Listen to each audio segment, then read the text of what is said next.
When you're in that chair and you have half a second to decide and the whole world is watching you, it's pretty tough. So when we go onto court, we normally stay off the court, and then when we get to this position, around about the service line, the umpire should stand forward on the singles tram line at the service line, and then with the service judge standing closer to the chair and to the net. Here is then where we would shake hands with the players and step into the court a bit more, and then this is the time for the coin toss.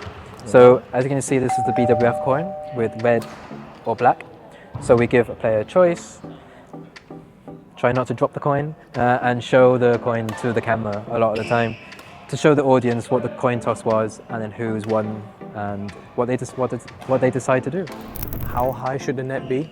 So the net in the center of the court should be 5 foot. I know in the imperial terms because it's quite easy, 5 foot, and the post should be 5'1". And then for the service device, it should be 1.15 meters. Remember to protect your precious badminton rackets from chips and scratches with the premium racket protection tape with free delivery worldwide on ckyw.com/shop. So yeah, here we are. So this is what we look at the tablet when we come up from doing the coin toss with the players. We should hopefully see all of the players on our match. Obviously this is from a match which was quite a while ago. But yeah, this is the standard demo mode of the tournament software live score. Here we can then start the match and click play. And then this is then what we would know all the details from the coin toss. So we know who is on the right, who is on the left. So let's say Tony and Howard are on the right. We can then select who's serving. And then we can select who's receiving as well. So then it comes up wonderfully, showing us what the court should look like when we're looking at the players in front of us. And then it's as simple as when we go through the match and we're ready to start, we can then click play and we have the score. And either side of the score pad, you can see the massive score button where we can just simply click that score and it'll add 1 to that side. Okay. That's essentially it. So we can keep going through the match and we can do it. And then what's also quite good is it does prompt us to tell us when service over because we have to announce that every single time. Okay. So it's quite a nice little helpful reminder. But a big thing is to show us where the players are on the court and the arrow as well, deciding on showing who's going to serve and who's going to receive. Okay. So that's why it's quite easy to keep account of them. So what happens if you press it wrongly? Can you deduct points? You can. So let's say I accidentally gave them a score and it should have been the other side. There is a big button that you can say, go back, and we can edit it. So everybody makes mistakes, so we can always, luckily on the score, we can go back and correct it. So that's one of the features. Another feature here is we have to count the number of shuttles used during a match. So every time there's a shuttle change, you can see here now we've got 1, and we can keep adding how many shuttles are going to be used. So every time a shuttle is changed, we need to count it. Nice. Obviously, we can also make mistakes with that, and we can minus a shuttle being used.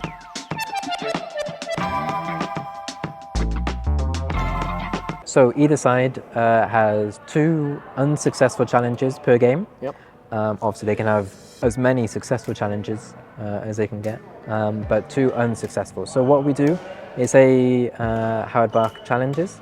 So we can click on this button. So now we announce then who's challenged. When you do this, it should show up on the scoreboard, and then this also then helps us inform Hawkeye that there's been a challenge. If they do successful and they win the challenge, their number of challenges does not get deducted, and we can see there's a challenge 1.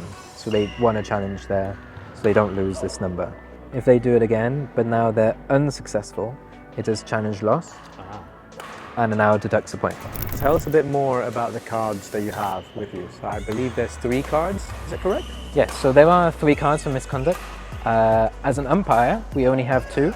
We have a yellow and a red. So they are for anything for misconduct during a match, where players are behaving badly, they're doing things that they shouldn't be doing, which couldn't be a whole load of things. They could be tampering with a shuttle, swearing, trying to influence line judges. They could be violence or physical abuse in terms of on their racket or towards another person. So there's a whole load of things that they can do which would warrant a card.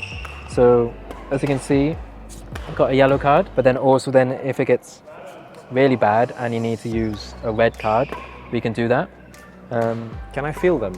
Yeah, I mean, each one has different. Okay, oh wow, okay.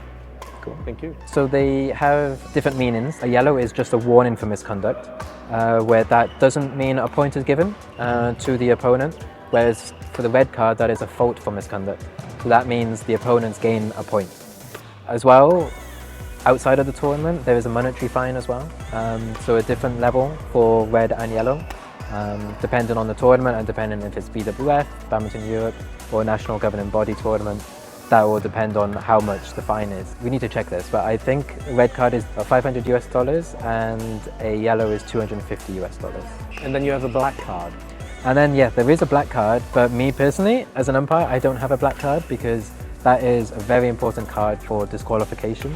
So if a player is so bad during a match that they need to be disqualified, we have to call the referee onto court, explain the situation, and if they agree that the player needs to be disqualified, the referee will then give us the black card to then issue the disqualification to the player. So here we have a measuring stick, which would be used at basically every tournament to check the height of the net. Here we can see, as we're still setting up, the net is maybe a little bit low, so then I would need adjusting just before play. But also a lot of the time, the net, the measuring stick has another line for us to be able to use and to double check the height of the service devices. How high should the net be? So the net in the center of the court should be 5 foot. I know on the Imperial terms because it's quite easy, 5 foot, and the post should be 5'1". And then for the service device, it should be 1.15 meters. 152 in the center, 155 on the side, and 115 on the measurement device. Yeah. Thank you again to Badminton Wales for making this filming session possible, and to David as well for giving up his time to do it. I'll leave Badminton Wales' website link in the description, so please check it out. If you want to check out what service judges' signs mean, especially for those you see on TV, click here. Hi everyone, this is Dr. David Evans here. This is also, well, hello. Are you on YouTube? Yes, I am. We're now making more YouTube videos. Yes. I love your interview. No, thank you so much. Good to see you. About racket. Yeah. So You'll be seeing another one soon. yeah, hopefully. I'm now asking him. See you later. Ciao. Well, that's gonna go in a blooper, isn't it? Yeah.